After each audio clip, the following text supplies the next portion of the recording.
What's up, everybody, and welcome back to the Anything Better podcast with myself, Paul Virzi, Bill Burr, producer Andrew Themeles, and you guys are listening to episode Patrick Ewing, 33, everybody. Patrick Ewing before Larry Bird? Come on. I know. Listen, Larry Bird, Patrick Ewing, 33 is a great one. Tony Dorsett. Yeah, 33 is a great number. It's a great number. Are we gonna give them their due here? Are we gonna give them their due? Yeah, I didn't look this shit up because we're all excited about NFL football. We start every episode talking about the greats that wore the number, Paul. We have to do it. We have to do it. Athletes to wear number 33. Here we go. Quick list. Best athletes to wear 33. Ranker. We'll do the top 10, Paul. Number 1, Larry Legend. All right. I give it to him. He deserves it. And Larry steals it over to DJ, lays it up, and in it's good. Oh, my God, this place is going crazy. That's a good impression. Larry Legend. We played like a bunch of sissies. Moses Malone does eat shit. Number 2, Paul. Kareem. Abdul. Jabbar. He deserves it. Don't be upset. Come on, man. The guy won like 4 titles at UCLA. Pat's got to be in the top 5. He brings the Bucks. He never won a championship, Paul. He did it at Georgetown. It wasn't. And he went into that house of horrors. That basketball mecca. The world's most famous arena. Madison Square Garden. Number 3.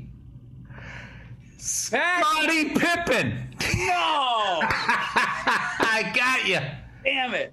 Scottie Pippen. I guess he deserves it too. What could I say?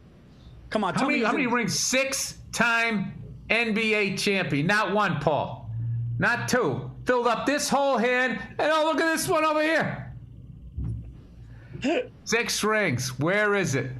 Number 4. Patrick Ewing. Shaquille O'Neal. No.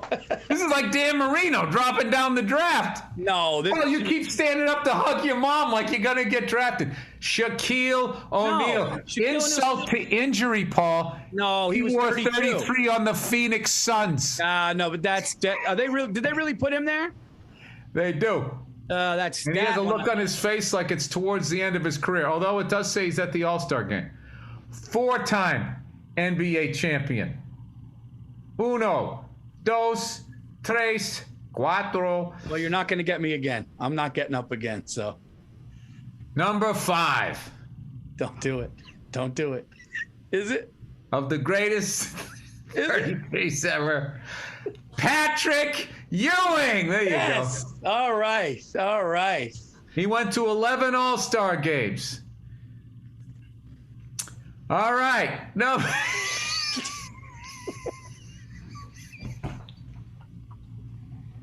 It's not his fault, dude. No, he went to a final. Goodwill Hunting, Paul. It's not your fault. He went to the Knicks, dude. It's like being a quarterback. You go to the Lions. It's not your fault. They haven't won since Herbert Hoover or Eisenhower out there. Number 6, Frank Robinson, who, Paul, if this was an accurate list, he should have been ahead of Patrick Ewing. He went to 14 All-Star games, 2-time World Series championship with the Baltimore Orioles, 1966 and 1970. 85 years old. Number 7, Patrick Waugh. Yep. Changed the game, Paul. Butterfly. They were all standing up, Paul. They were all standing up playing goalie. Eddie Murray. Great one. One of the scariest dudes ever coming to the plate. You just knew what was going over the fucking wall. What do we got here? Number 9, Paul. 4 spots behind Patrick Ewing. Earl the Pearl Monroe. Ooh, okay. Won an NBA championship in 1973. Who won it in 73? Who won it in 73? The Knicks, and they won it in 70. The Knicks. Okay, that's right. 70 and 73. 70 right. and 73. And you know who the 6th man on that team was? Bill Bradley. Phil Jackson. Phil Jackson, all right. Bill Bradley was a starter. He was a starter. And number 10, Tony Dorsett. One of the greatest to ever do it.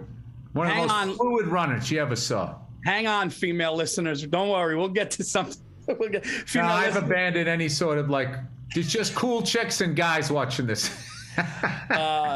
All right, well, let's get into NFL picks. But before we get into NFL picks, we got to say two things. Number one, thank everybody for listening to the Anything Better podcast. Please listen and get the Anything Better podcast wherever you get your podcast, iTunes, Spotify. Leave comments and reviews. It makes the show move up, and we really appreciate that. Hey, Paul, before we get into the bets. Yeah. I'm just going to give a little quick story here for the ladies here. All right? Okay. I'm out on the road, Paul. And you know what I like to do when I'm out on the road, Paul? For breakfast, I like to get a smoothie.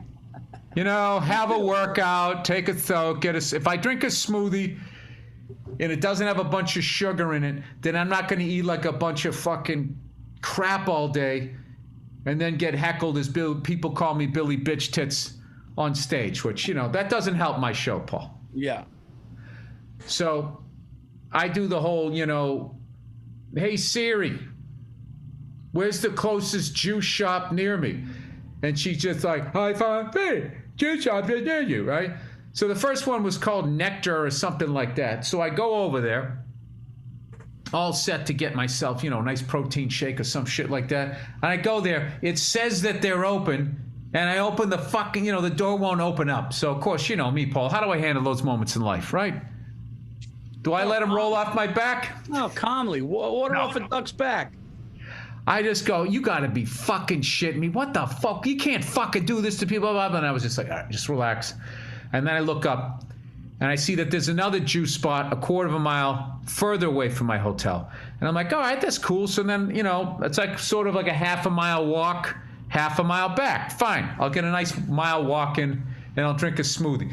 So I show up, and the smoothie's in a Whole Foods, the juice shop. And I find the place. It wasn't too far in. I get in there, and as I'm walking up to it, I'm in Kansas City, Missouri right now, people. And these people don't believe in doctors. So the COVID shit's like out of fucking control. I know they're out here like, I heard if you gnaw on a fucking yak's hoof, there's enough protein in it. Native Americans used to do it. COVID's been around since the Civil War. Whatever the fuck they're saying out here, right? As they're filling up hospital beds, telling me I don't know what I'm doing. So I go in there in this COVID-friendly state. And the guy, I swear to God, it says like healthy lifestyle, something about happiness. So I thought it was a subtle, you should get the vaccine little statement. And the guy making the juice, he's over in the corner. He's got his back to me, all right? And he's by the trash can. I just see him going, right? He's got this fucking napkin, dude. And I look, he's spitting into the trash barrel, sneezes again, and then took like a brown, look at a recycled napkin, both fingers, and jams them up his fucking nostrils. Next to all of these healthy, health shit. Achoo! Jamming it up there, and I go, Jesus fucking Christ, through my mask. Jesus fucking Christ. And when I walked away, he was still sneezing. Paul, is there anything worse than somebody who's fucking sick and he still goes to work because the bankers already have him so behind the fucking 8-ball he doesn't have a choice? And what makes it worse is he's dealing with people's food and what they consume. I mean, that's fucking, you can't do that, dude. And you can't have a mole either. You can't have a fucking boil. I saw this guy working. You can have a mole. You can't have a boil. No, dude. I fucking went to go get a chicken cutlet with roasted red peppers and cheese and this fucking guy had a fucking knot on it. And I'm like, dude, I'm not eating that, dude. Guy's sweating. He had a Yankee hat down. He was fucking fat. And no, you can't. You can't be gross and handling people. You can't be unsightly. I don't care what all these people who want to put, unsightly people on billboards think. Like, I don't mind if you want to put some fucking mess in a pair of jeans. I don't mind, because they're not my jeans, okay? But the second you're a mess and you're handling my food or you're sick, Food is off limits. I don't want somebody, like, I don't even like it. I don't mean to be disrespectful here. I don't like to be I don't want to be disrespectful, but people I think you'd be a little disrespectful here. No, but like, sometimes if people are like, this is gonna come across bad. I understand, but there should be like I saw somebody was like I don't know if they were like, brain injured or mental, but like, dude, there was like pancake all over this guy's face, and he was like, and I was just like, I'm trying to eat, man, and it's almost like I just feel like when it comes to eating, there needs to be like I get sick, man. It should be a beauty contest. I don't care if they don't know how to cook. If you're ugly, get you behind that swinging door. I don't want to see you. Dude, you ever see like somebody you literally look like you could wring them out, making whatever? I mean, from pimples to sweat to grease in their hair. It's just like, oh my God. You know what? That goes for me too. If I have a problem where I'm drooling, or if I got Bell's palsy for a couple months and I'm fucking drooling and I'm trying to put pancake in my mouth that's all over my face, get me the fuck out of there. Put me in the back. Hose me down. I get it. Yeah, put me in. Open a hydrant and turn it on me. I understand. No, I'm not. Listen, I'm not saying treat him like the Elephant Man. I'm just saying, dude, like if you got Bell's palsy and you're drooling, don't sit in the diner. You know that Elephant Man story. You ever hear the real story? I know. I heard how ridiculous. Yeah, you ever hear the real story, dude? It was brutal. No, that was just some fucking rich kid. He looked fine. Just fucking with you. I was just trying to. Oh. Everything now is just like, here's the real story of Columbus. Here's really what happened on the moon landing. Adolf Hitler was actually 6'5". You're like, what? New. Dude, could you? New information. I love new information. Like hundreds of years later, like they just found it on a cocktail napkin. I found it on my bed. Dude, let me ask you a question, dead serious. If you're in a diner and you saw another table and somebody had like Bell's palsy in their face and they were just drooling, you could eat fine? I would be laughing. See, I get no when people. I wouldn't get nauseous. No, I wouldn't laugh at somebody with Bell's palsy. But if somebody is like, it all depends. There's a certain level of fucked up that you get where comedy comes in because you can't laugh. It's it's just like I would never laugh at the person to their face, but it's just like I'm immature, dude. Like I'm back when you could go to movies. I always laughed at the wrong spots. Like I remember seeing Sling Blade with a bunch of actors at the time. And when he zoomed that guy in the wheelchair get out of my fucking ass, and the guy was in a wheelchair and he zoomed him out the fucking stairs, dude.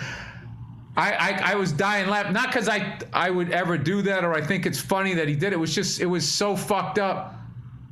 So just stuff that's out of the ordinary ruins my like. Go home and practice, Randy. No, like, and again, I'm really serious when I say I don't mean to be disrespectful because that could be anybody at any time. And I've had family members and people that have issues, of course, we all do. But for food, it changes it for me. Well, it's called a napkin. No, but here's the thing. If me and you tuck it in like that. Like, I would never make fun of or laugh at. But like if I was, that two-headed girl, the girl with two heads? She's got like her sisters on the side and they have boyfriends, but it's one body and they're two girls, like, right? So there's like right now? Yeah, there's two girls. I mean, there's one girl. I thought that didn't happen anymore. Siamese twins. Does that still happen? No. It's not Siamese twins. What's the difference between a Siamese and a conjoined? Siamese is inappropriate now, apparently, because of the name Siamese. It's gonna.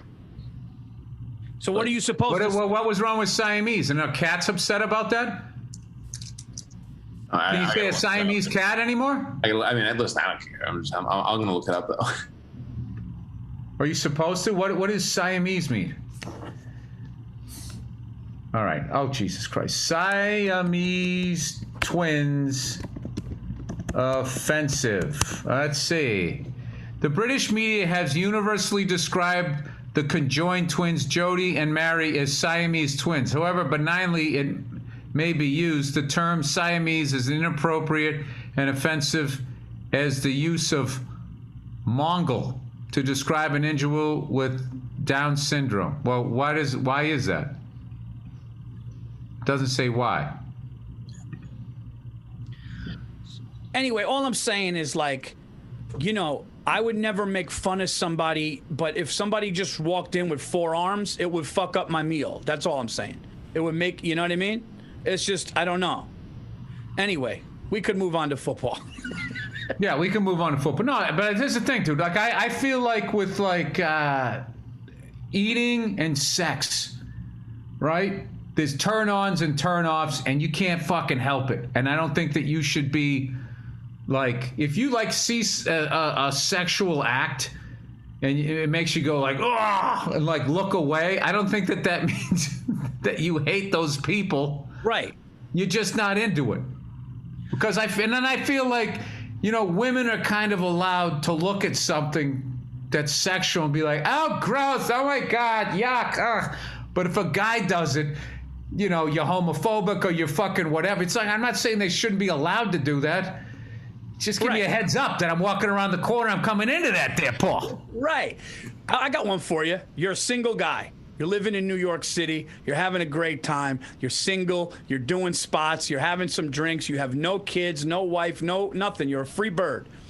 And this chick you're really into, you know, you think she's hot, she's beautiful, you're hanging out cool, and then you just see her digging in her nose, picking her nose. She doesn't see anybody looking, and she's doing that, but she's gorgeous. And then she goes, hey, Bill, let's go back to your place. But she's like a 10. What do you do? You know, I got an early flight tomorrow. Can I take a rain check? I try to put it off for a week to see if I could forget it. Even though I got an early flight. I'll be out of there quick. Not even Bill. that she's picking her nose, it's that she would do it in public. It's just like, what the fuck are you doing at home? No, I'd kind of be out. I just see you in the corner. Ooh, dude, let me get out of here. I'm gonna get sick. Tell her I'm sick. I remember one time I was in a restaurant with this chick, and she had on pantyhose, right? And she had shoes on. This is like the fucking... the fuck still has pantyhose? This was like the fucking late 80s, early 90s. We were in a restaurant, and she slipped her shoe off, and she stuck her foot on my dick under the table, and her foot stunk. Oh. And just, oh my God. And I was just sitting there. Game over, dude. Ugh. Game I can over. still smell it. Yeah. Don't do it, dude. Don't do that. Don't do that, man. Seriously, because I'll lose it. Sorry. All right, guys. Dude, the Bartnick story, though. Did you tell that already? I told it a little bit on the podcast, but I don't know everybody that listens to this listens to that. One of my favorite Bartnick stories ever happened. Bartnick and I were drinking, you know, God knows what, just hammered, having a great time, and we're standing in the end zone at Penn State, and the team is warming up 10 yards from us. Literally, they're in their warm-ups a few minutes before running in to put their pads on. They're right in front of us. We're standing in the end zone. And all of a sudden, the crowd starts cheering, and all of the players in their warm-up start running through the tunnel. One guy almost hits me, everything like that. They're running, and I just look. Joe's back is to the tunnel as they're running, and one guy just stopped. This linebacker dude, his number was 27, I believe. He turns it around, and he just stopped like, oh, my God. And he walks up. Now, mind you, as he's walking up to Joe to hit him on the back, everyone's just flying in, crowd's going nuts. And Joe turns around, and the guy goes, oh, my God. He goes, what are you doing here? And Bartnick's just like, you know, hey. And the guy goes, I'm so happy you're here. And Bartnick goes, so am I, right? So Bartnick hugs this fucking linebacker or whatever. Actually, I think he was a defensive tackle. We looked it up. He's hugging this guy, the embrace between these two. Now, I don't know what's going on. It was a father-son embrace. And I'm thinking, like, I'm telling you, his mustache is working. He finally looks like his act. He's getting recognized. I'm going, he's getting recognized from stand-up, or then I'm going, they might know each other from Pittsburgh. This was a connection, right? So then the guy just is hugging. He goes, I'm so happy you're here. Bartnick goes, yes, so am I. He's got a big smile. He's got the glasses, a hat on, right? And then the guy goes, how come you didn't tell me you were coming? And Joe just goes, no. And then he leaves, and he goes, oh, man, you know, I'll talk to you. And then they, like, hugged again. And I look at Joe, and I go, dude, that was so cool, man. The guy might know your act or whatever. And Joe just is like, no, dude, I don't know who that player, I don't know who that is. And I go, dude, he might. So this guy probably made a phone call to I was like, he was at the show. He was at the show. He thought that Joe was one of his old coaches. He thought Joe was an old coach. He said, I'm so happy you're here. Dude, when he stopped and looked at him, it looked like Joe like adopted him and like saved his family from a fire. It was like it was unbelievable, man. So and I was like, Joe, why didn't you tell him? He was like, I didn't want to ruin his good time. It's like, yeah, but later he's gonna find out that he was hugging a complete stranger. He'll laugh it off. What does he care? He plays for Penn State. He'll shake it off. In the kid's defense, you got Joe's presence standing on the field with the pass, mustache, like he looks like Mike Ditka. Oh, dude, he looks like a fucking linebacker coach from Illinois or something. But dude, that game was great. Penn State covered. Our seats were great. They treated us great. That was a lot of fun, man. That was a great time. Yeah, Penn State, man, place gets loud too. That was pretty cool. Yeah, I was a little bummed out by the flyover. Oh, we saw it from the side. They were like, "In the home of the brave," and I was waiting for right then, and it was like 1001, 1002, 1003, 1004, and then these two helicopters. Then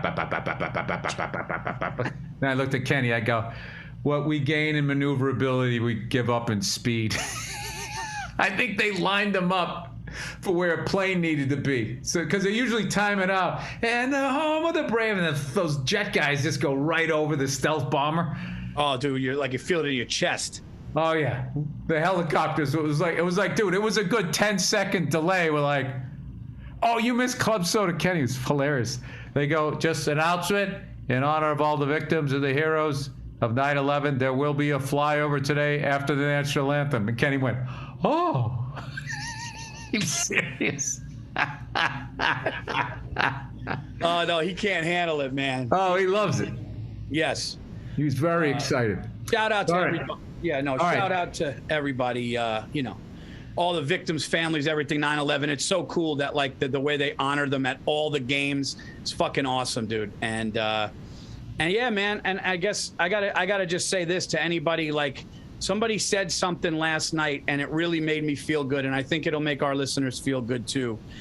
First of all, rest in peace to the amazing, incomparable Norm Macdonald. But somebody said, when I feel bad and down, I watch Norm Macdonald YouTube clips for hours and it makes me feel better. And dude, I did that yesterday, and shame on me for only knowing a handful of them. Every fucking thing that guy did, including when he said to Barbara Walters, Clinton killed a guy. It's the fucking greatest thing. And they go, no, you can't say that. And she goes, Steph, you came here to be funny. And he goes, what? He goes, I thought it was public record.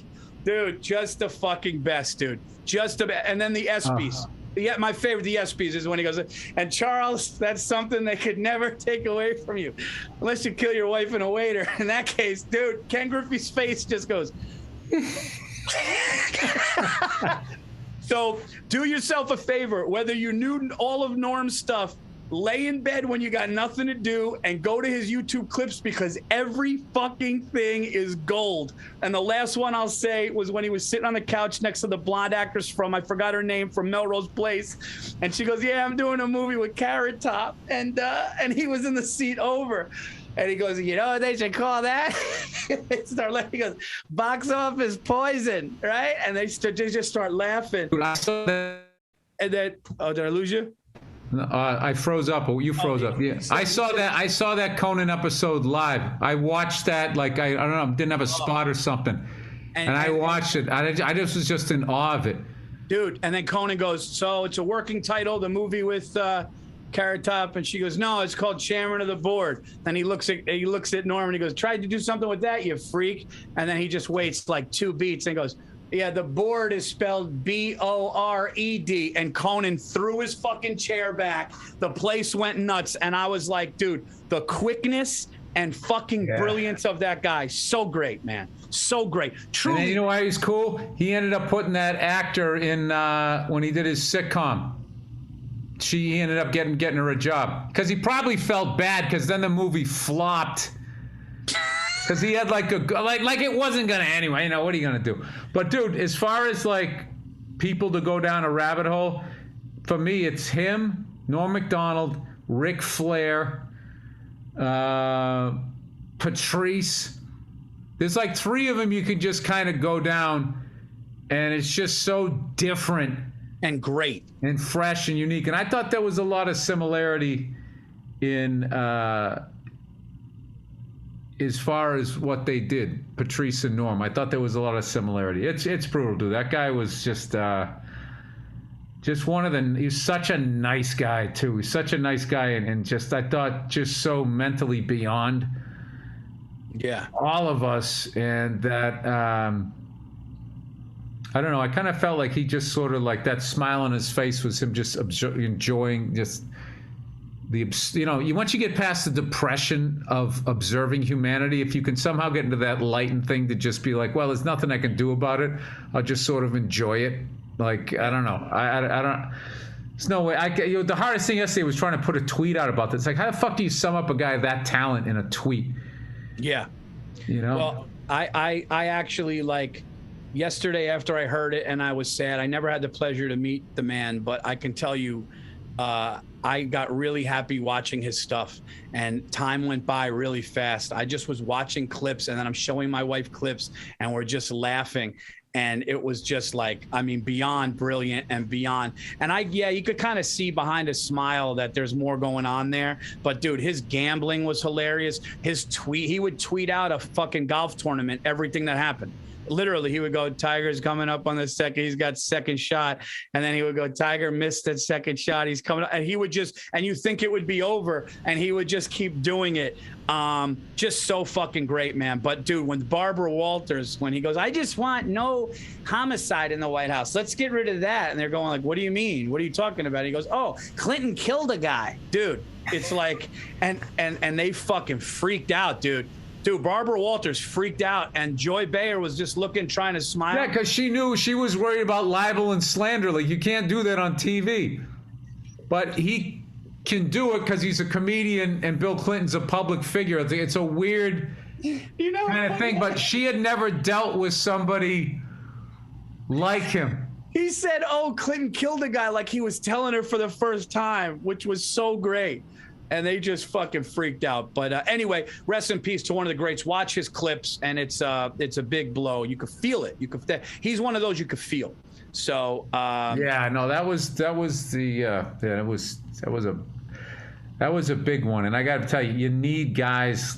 I just don't know. Why can't somebody who's a fucking, I don't want to wish that on anybody, but one of these cancel culture people, just comedian that tries to take out other comedians. Ugh. Every 5 I mean, what? I mean, the fact that there's fucking comics out there doing that to other comics, talking about events where they weren't even there. I know. And they're literally getting this information as I'm getting it, and they just comment on it and try and help take a person out when you weren't even there. Why would you comment one way or the other? Yeah, it's. And then you present yourself as like the hero and this champion and all of that fucking shit. Oh. And there's a couple of them, I swear to God, they're worse than the fucking people they're going after. And I'll leave it at that. All right, everybody. Mitson and Maine. Uncomfortable dress shirts are the worst. That's why you've got to check out Mitson and Maine. What makes Mitson and Maine unique? Mitson and Maine combines the comfort and flexibility of your favorite athletic wear with the fit and style of custom dress shirts. Lightweight, breathable, and moisture wicking. This bad boy will have you looking great. They actually sent me one, and I never had a nice dress shirt that was elastic. It looked like I could go to a wedding, but also it was nuts. I swear to Stacey. Oh, sounds like a good stage shirt. Dude, Stacey was like, look what? Sharp. Dude, I not sweat on stage. I could have played football in this thing, and I could have also went to a wedding.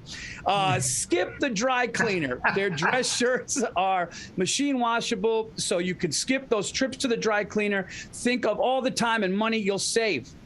On a hot day in Washington, D.C., Mitson and Maine founders saw a guy running up a hill in sweat-soaked, wrinkled dress shirt and thought there had to be a better way.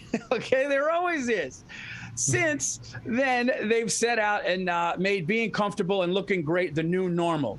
They may have gotten famous for their dress shirts, but Mitson and Maine now Makes incredible, comfortable flannels, no-tuck shirt, performing polos, chinos, and so much more. All performance fabrics with modern tailoring with Mitson and Maine. It's never felt better to look your best. And they've got over 30,000 five-star reviews, so you know they make a good product. I got Mitson and Maine. They sent me a golf shirt and the dress shirt. They were awesome. What'd you shoot? I didn't play. I haven't played. Okay. I got a bad neck. Whether you're updating, but I could still look good. Whether you're updating your wardrobe, head back to the office, or just looking for a new fall flannel, we've got good news right now. If you go to mitsonandmaine.com and use promo code BETTER, you'll receive $35 off any regular price order of $125 or more. That's $35 off when you go to Mitson. That's MIZZENANDMAIN.com and use promo code BETTER. I thought you meant 125 shirts. I was like, Jesus Christ. Hey, that's a good deal. All right. Tupin, right? Tupin? Tupin. Tupin. Tupin. Okay. Tupin Consulting. It's Tupin Consulting, everybody. Is there anything better than watching a group of friends achieve something dope together? AB fans, Tupin Johnny is founder, CEO of Tupin Consulting LLC, a team chemistry consulting company hell-bent on keeping it real, with experience working on corporate teams at Amazon.com, in comedy writers' rooms and Second City, Chicago, and honestly, everything in between.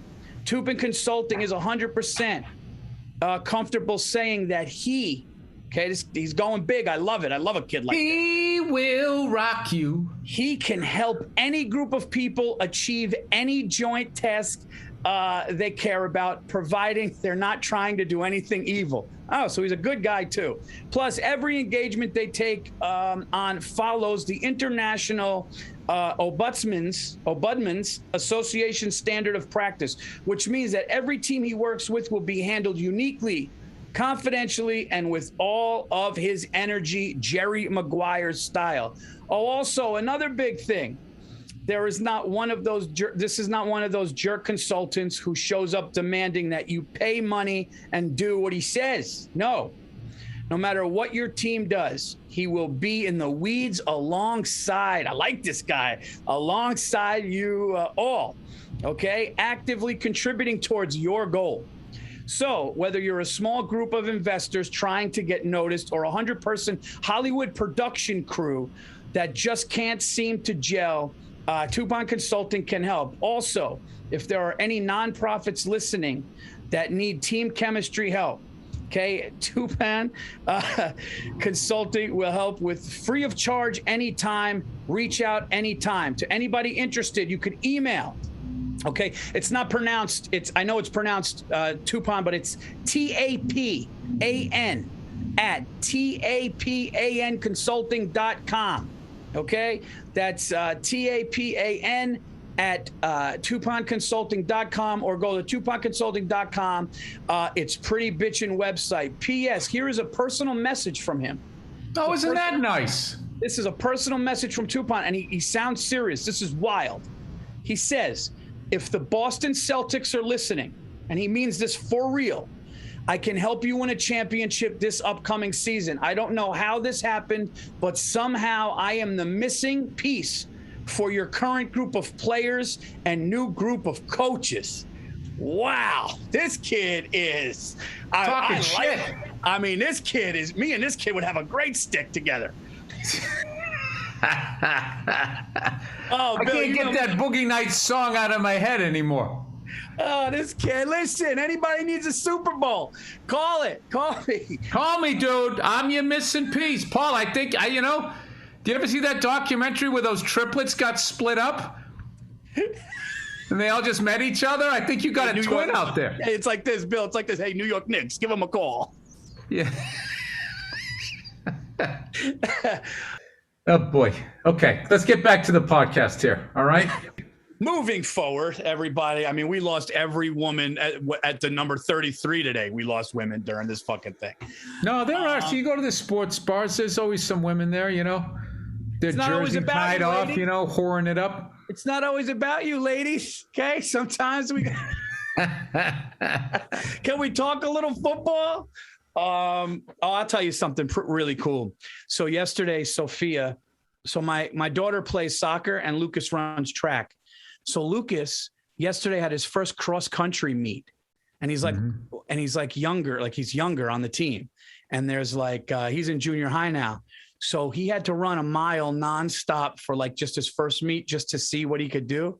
And he fucking lapped 2 people. And the coach hit up Stacy on email going like, he's just a natural runner. He just lapped people like older than him. And like, he just didn't, he has like he just didn't stop. So he came home and he's like, yeah, he goes, Dad, the varsity soccer team saw me. And he goes, they started cheering for me, lapping. And dude, I was just like, gave him a hug. Then I take my daughter to hockey. And now listen, granted, I have to say this. I can't give, she even said, Dad, don't go too crazy. How's she doing, dude? She can skate pretty good now? Dude, she played in a scrimmage little hockey game, but she's one of the older ones. Dude, she had 2 goals and then 3 hit the post. And like she just has a nose for scoring. Like is she a righty or a lefty? She's a righty, but she uses a left stick. So it was confusing to her because when she first went out there on the ice, she's shooting left-handed. Yeah, the right stick just was making her uncomfortable. So she's going, Dad, we got the wrong stick. And me and Stacy were confused. We're going, you're righty. Then when we saw her on the ice, we saw that she naturally shoots left. So, dude, she was hit. I mean, listen, it was a little scrimmage, but she's hitting the post. And then the coach came out, like the lady running the training thing. And she goes, she did real good. So, and then here's how I know Sophie's humble. Cause I go, oh my God, I go, you got a couple goals. And she goes, Dad, some of these kids are younger than me. Like it was easy. So I'm not like, don't give me too much credit. They were younger than me. And I'm going, all right. I was like, you know me. I'm going, 2 goals is 2 goals. Oh, you had her in the Hockey Hall of Fame after that game. I go, listen, 2 goals is 2 goals. I go, don't think I didn't see those, those 3 that hit the post. And she was just like, Dad, they're younger than me. Like it was not hard. And I'm going, well, Oh my God. I can't wait for my kids to play sports, dude. Oh, dude. I can't wait. My daughter's like, she's crushing the T-ball. I got her. She loves playing catch. Like my wife has to keep telling us to stop playing ball in the house. Like she'll be sitting on the couch, we're throwing it over. And she likes to, like, when I throw it, to jump off the couch and catch it. And, I came back, we did that gig out at Penn State, by the way, which was an amazing gig, incredible crowd. And they hooked us, they asked me, hey, you want a football jersey? And I asked them to get me one for my son. And they actually got me 2 little jerseys, and they got the perfect sizes, one for my daughter, one for my son. And they put the names on the back. I had the number 1, and my daughter ended up wearing it to school, which was awesome. She wanted to wear it. And she looks so friggin' cool. And then when she came home, I was, because my wife's not into sports. Like I barely wear sports jerseys and shit like that. She finally told me, she goes, stop. Everything you have has a fucking sports logo on it. She goes, you're almost 50. Okay, I get it if you're going to the game, but you're walking around. She's like, you know what, dude? She's like, you look like you work in a sporting goods store. I'm like, all right, fair enough. She is right. She was right. So, that's the sports, like the music equivalent of that is the guy who still wears his favorite band T-shirts, when he's in his 40s, he's still walking around with your Crocus T-shirt. Anyway, she came home and I was really psyched. My wife, wasn't all like, well, she shouldn't wear that to school because my wife's like fashionista and stuff, When she came home from school, I said to her, hey. She's like, what? And I was like, the other kids think that jersey was cool? She was like, yeah. I was like, nice. Great. Yeah. That's great. The most nervous you'll be is, I found this as a parent, is when they're like individual sports. So like if they're soccer, they're just running in a pack and all of them just migrate to the ball. So you don't even care. Like you care, but when it's flag football, there's like 8 to 9 other, when it's baseball, when your son or daughter gets to the plate against a pitcher, or when your son or daughter's in the outfield and there's a pop-up to them, that's when it's just like, I remember Lucas, this kid just hit this long one, and I told you, the guy just goes, nice catch. Now, Lucas just snagged it out, but I was nervous as shit, and the guy just goes, nice catch, Dad. And we just had this understanding of like, what it's like, because if they drop it or miss it, dude, but Lucas has this good thing where, like, if he did make an error, if he made an error, he ran it off. Where, like, I couldn't do that. I wasn't good like that. I would fucking be like, I let the team down. Yeah, I couldn't handle it, dude. I'm just picturing a younger you, like, walking up with your back to the field, just walking away. Yeah, I took things to heart, man. I would be like, I didn't have that Eli Manning gene. I had the Peyton Manning where I would read shit. Like, I did that, like, earlier. You told me one time, you said to me, you go, dude, after your first special comes out, you go, there's going to be like a month adjustment. And I didn't know what you meant. And you go, yeah, there's going to be more recognition, and they're going to say things that you're going to have to. And dude, like, I would see like 98% positive shit and one bad one. I'd be like, this fucking guy doesn't even know. Like, and it would like, and people were just like, dude, what are you doing?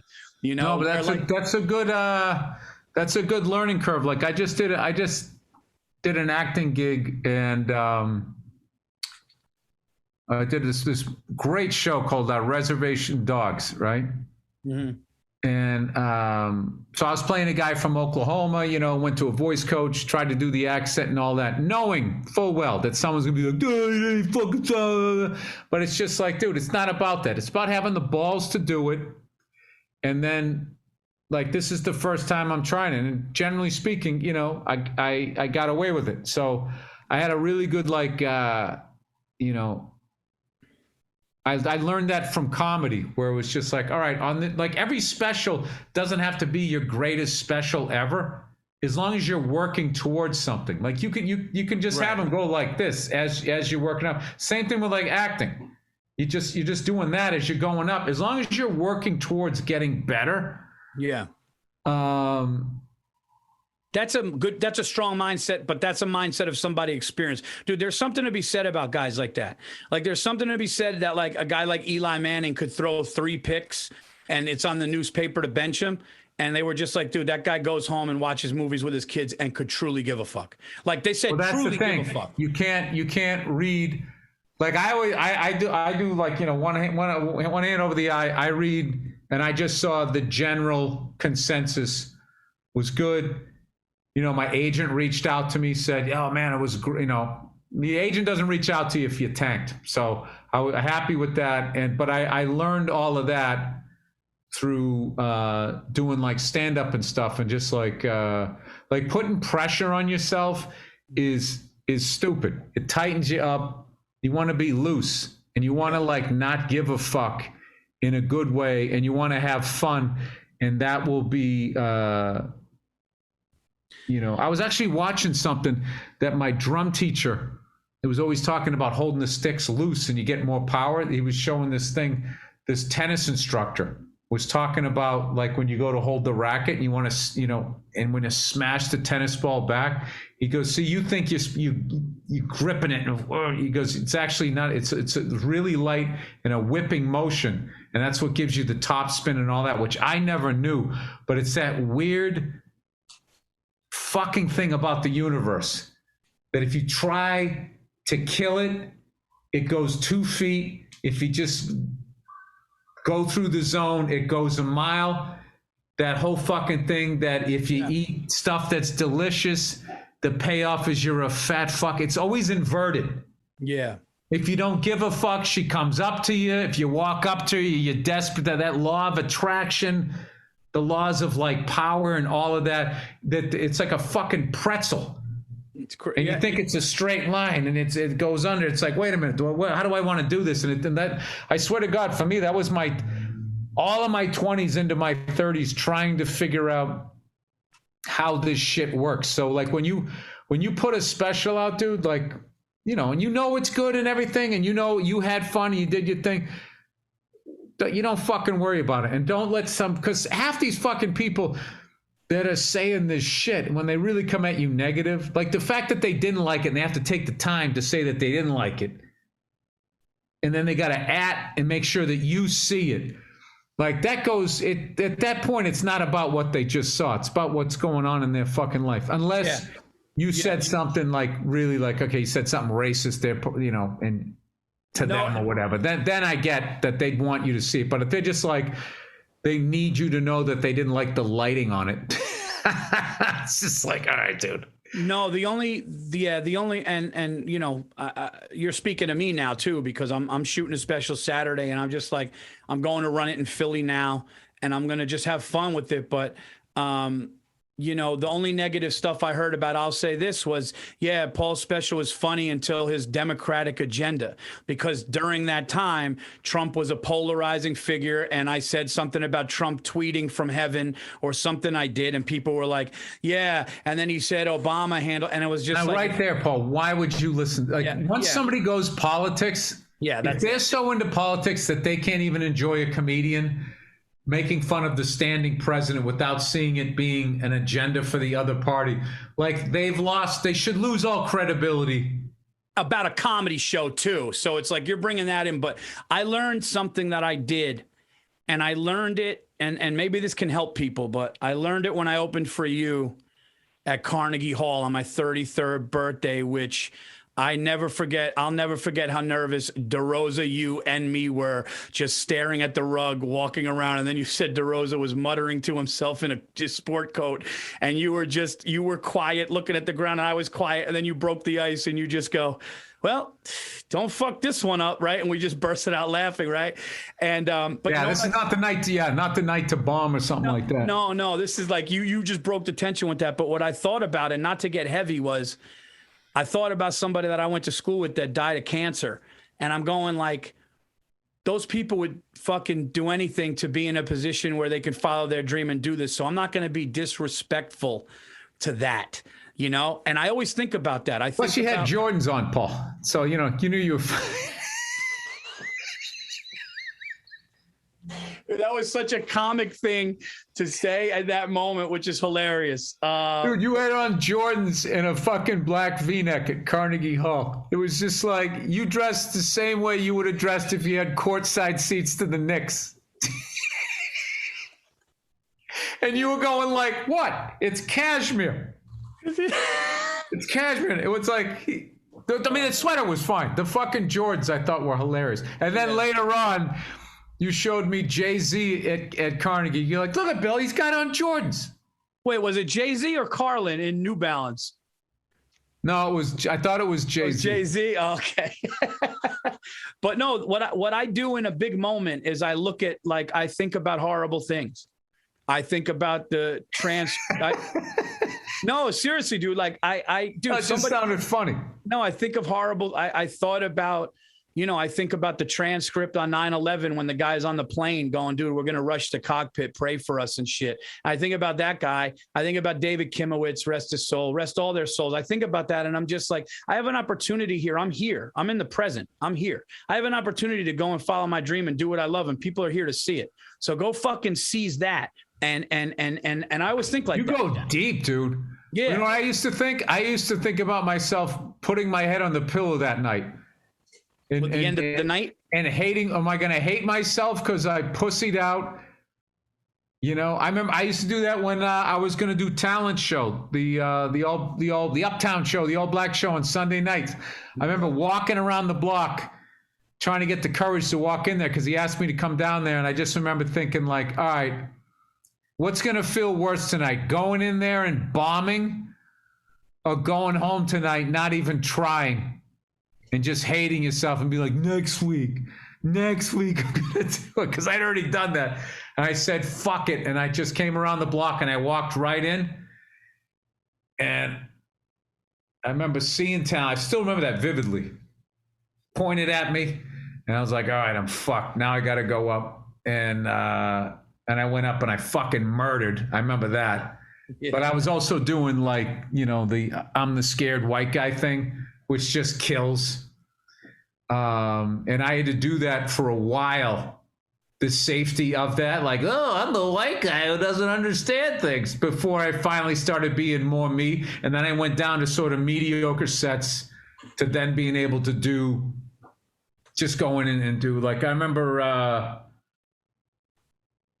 I remember Patrice giving me shit at Caroline's.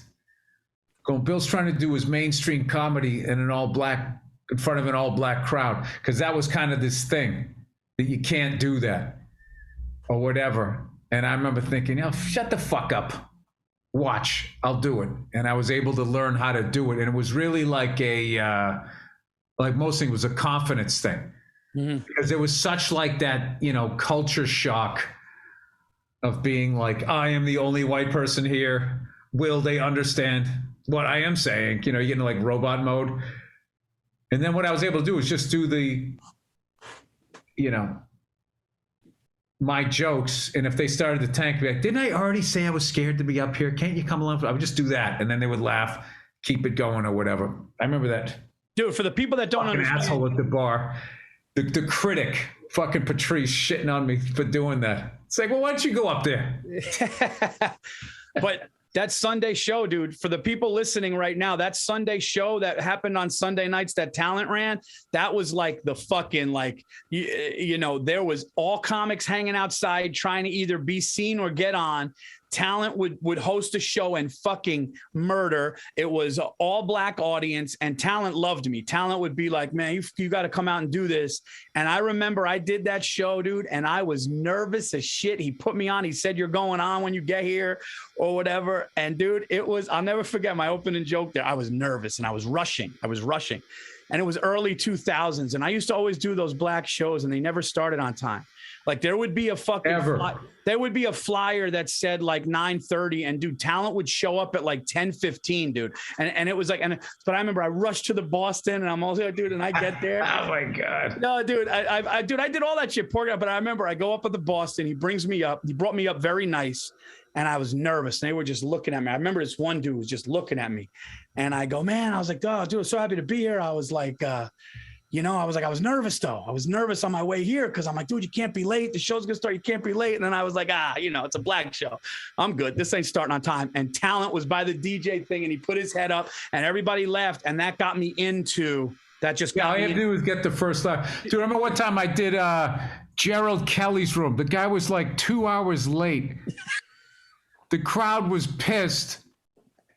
And then he goes up there, he goes, and we'd all done Comic View on BET. Yeah. I think it was either in Atlanta or New Orleans. He was just like, he just came up, didn't even address it. He's like, what's up, y'all? Just got back from Atlanta, did Comic View, made 5 G's. That's what he said.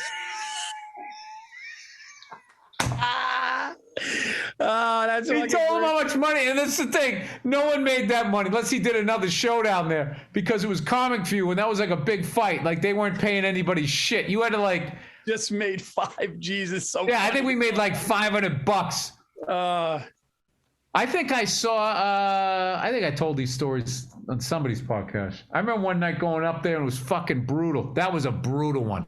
That one was out in Newark. What about pork knockers, dude? I had to follow a poet. They were eating fucking, I had to follow a poet, and then Talent started making fun of the poet. Talent just started like joking about how poets talk, which was so fucking funny. And then they brings me up, and I remember people just getting wings, eating, looking at me, and I'm just up there fighting for my fucking life. And I ended up having a good set, and I got home. I was rushing home, rushing out of there. Those rooms were fucking nuts, dude. Pork knockers, they'd film the fucking show, and then you'd be on the subway, and somebody'd be like, bootleg comedy, and you'd see your face on it.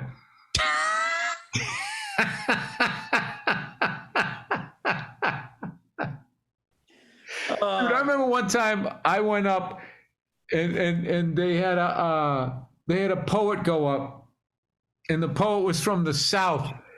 And this is before Southern rap and that accent took over, so New Yorkers didn't know it. And this guy was doing this pro-woman thing and was talking about guys, how they were afraid of their emotions. And he kept going, blah, blah, blah, blah, blah, because you scared. And he kept going. He just kept saying it. And the crowd just kept laughing more and more. I felt so bad for the guy. And he didn't know why. You could tell he was a real young kid. He came to New York for the first time. Because you scared. He kept going, scared. And I was sitting there going, what the fuck is he saying? And he goes, he's saying scared. He's from St. Louis. Did you do, did you do Nels? I did all of those fucking rooms. Yeah. Nels, Merchant. Nels was such a beautiful bar. But like that was a tough room for me. Le Bar Bat was another one. That room, Le Bar Bat, I killed, I bombed, I killed, I bombed, I killed, whatever. If I did 10 shows there, 5 times I killed, 5 times I bombed, every other time. I will tell you, one of the best trumpet players I ever saw in my life. Talent put this woman up, and she went on stage with the trumpet by herself. I don't know how she did. She fucking murdered with a trumpet in the early 2000s, dude. I'm telling you, like, fucking was one with the instrument, was bending all the way over when she was making those, you know, when the trumpet gets real obnoxious, like almost sounded like it was muted. She was fucking incredible. I remember thinking that. I was like, man, if I had a talk show, she would be my musical guest. That's awesome. That was another thing. I used to do a show down there called Peripheral Vision. And it was all the shit that you wanted to do. It was sort of like a more mainstream, like, alternative thing. And I remember I put up, there was this Subway performer called Shaker Leg, who was this guy that played like an African type drum, and he used to just murder it on the Subway platform. So I'd have like him open up, and then just have people go down there if they wrote like an acting piece or something like that. But it was such a pain in the ass booking a show and booking a space and all of that. And I didn't have any money, and I was trying to get my own hustle going on, that I only did it like a couple of times, but it was influenced by these rooms that I saw down there in the early alt scene. That Surf Reality was still the coolest one that I ever went to, like, where I just saw the craziest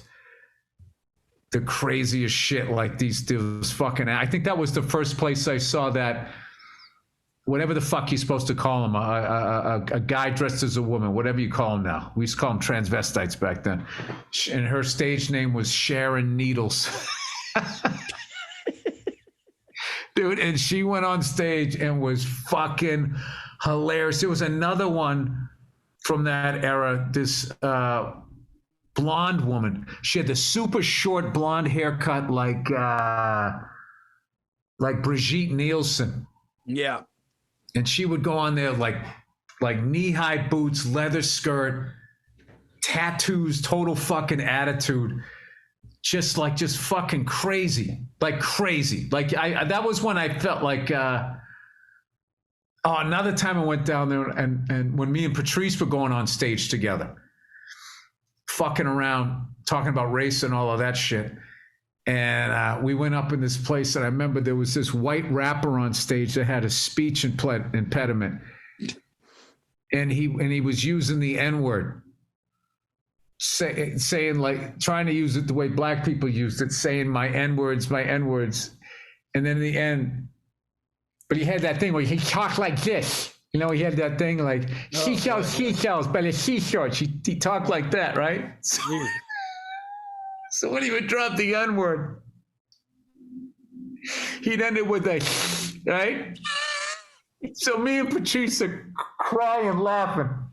And I just remember the end of his set, he was just like, yo, if you had a problem with me saying the N-word, blah, blah, blah, blah, I don't care, because my N-words are the shit.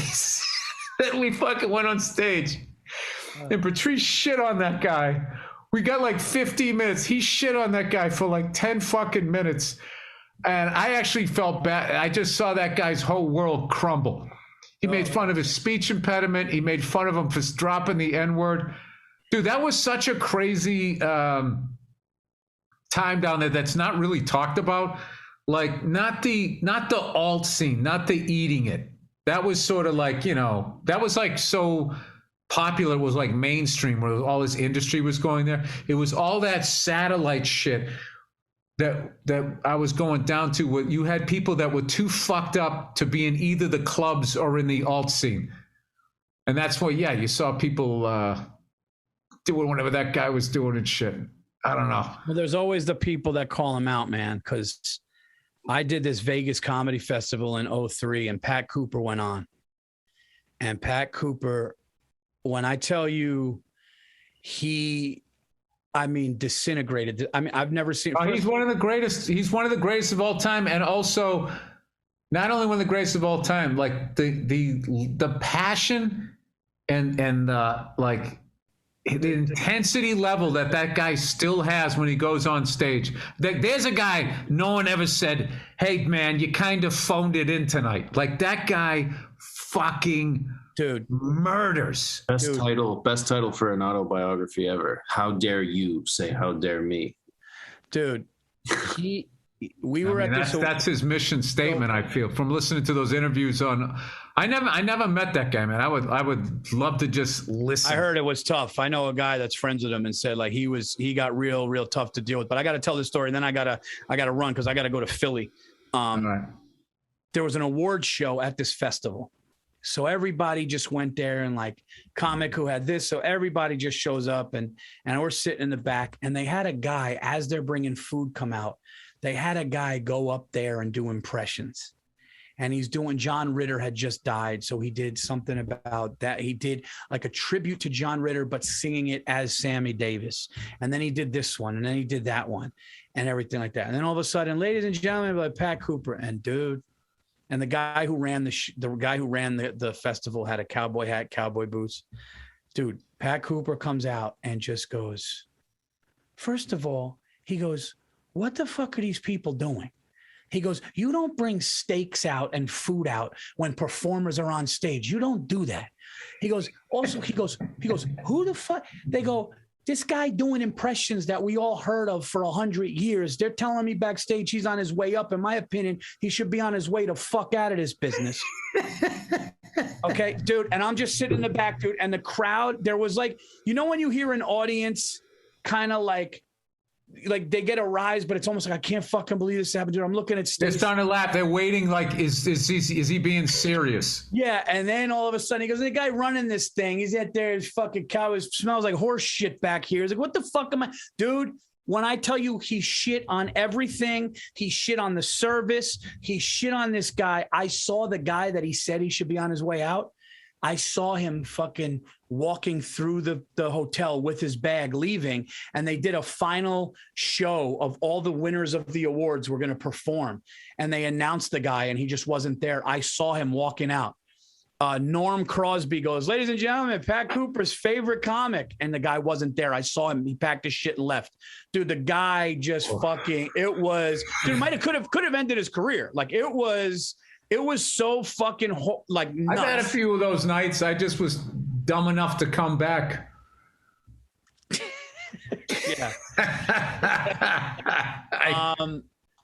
I got a 3-hour drive right now, so I probably stayed on too long. But hey, I had a comic come up to me one time, a legendary comic. In the scene I was in, he goes, you know, everything you just did up there, it was all bullshit. You're jumping around. You don't have any fucking punchlines. Just... It's like half in the bag. Yeah, dude. And I was like a young comic, you know, my fucking stupid orange hair, like, what? And I had no deflector shields. And everything he said just went, gah. Like, dude, I just like, dude, that's, I walked out, dude. I walked to my car that night. Like, I don't even remember driving home. Wow. Like radio off, just driving. Silence. Dude, when a legendary comic, I heard of one I'm not going to mention names, but there was one comic on stage at Gotham, and a legendary comic walked in towards the end of his set and watched his closer. And I heard the comic that was on stage at Gotham walked off, and this fucking legend just goes, dude, what the fuck are you doing up there? And walked away, dude. And like, you just cannot, you cannot do that to a young comedian. You just can't do it. Well, here's the thing. He wasn't a comic who did it, wasn't young, but dude. Okay. So it was tough love. Did they know each other?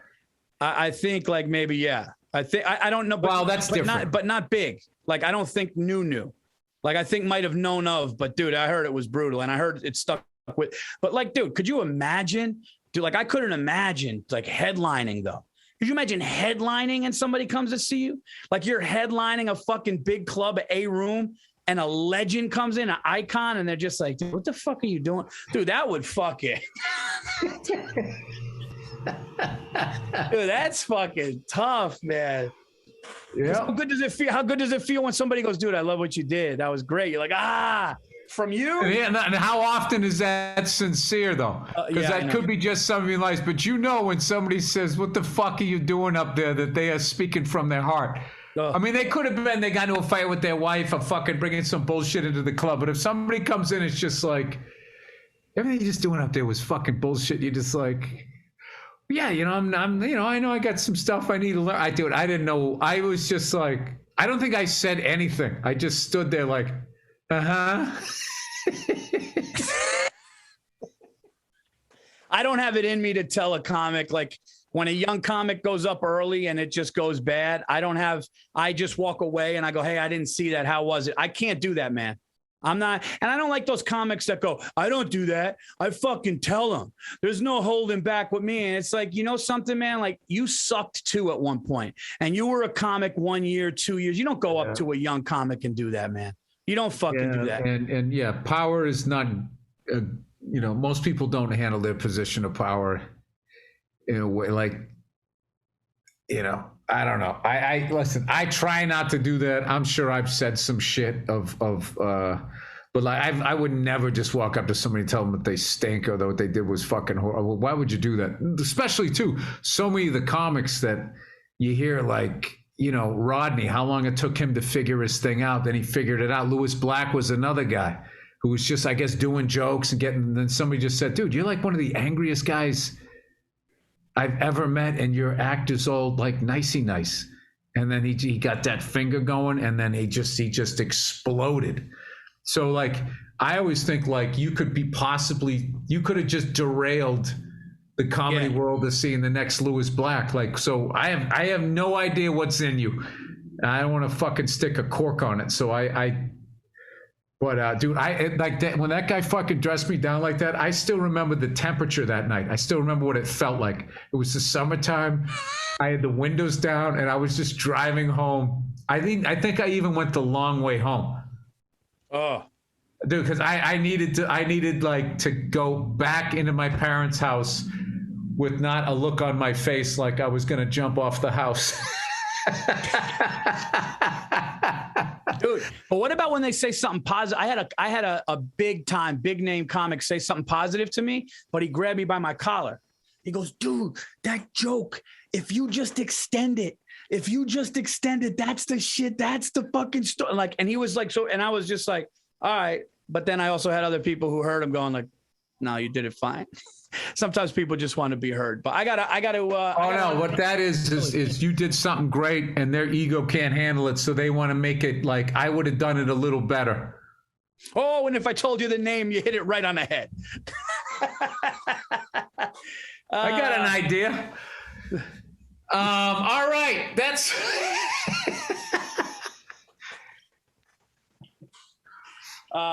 Anyways. All right, guys, this has been episode 33. Anything? What's so funny? I'll tell you after. Okay. This has been episode 33. Guys, please come out, man. September 18th. Tickets are almost sold out. I'm doing my special this weekend, my second one. Can't wait to do this. So if you are in the New York tri-state area, Levity Live, September 18th. Few tickets left, so jump on that. And then obviously the Wilbur Theater, October 22nd. Tickets are going for that too. So for all other dates, go to my website, Bill's website, and we will see you guys after a week 2 of NFL football.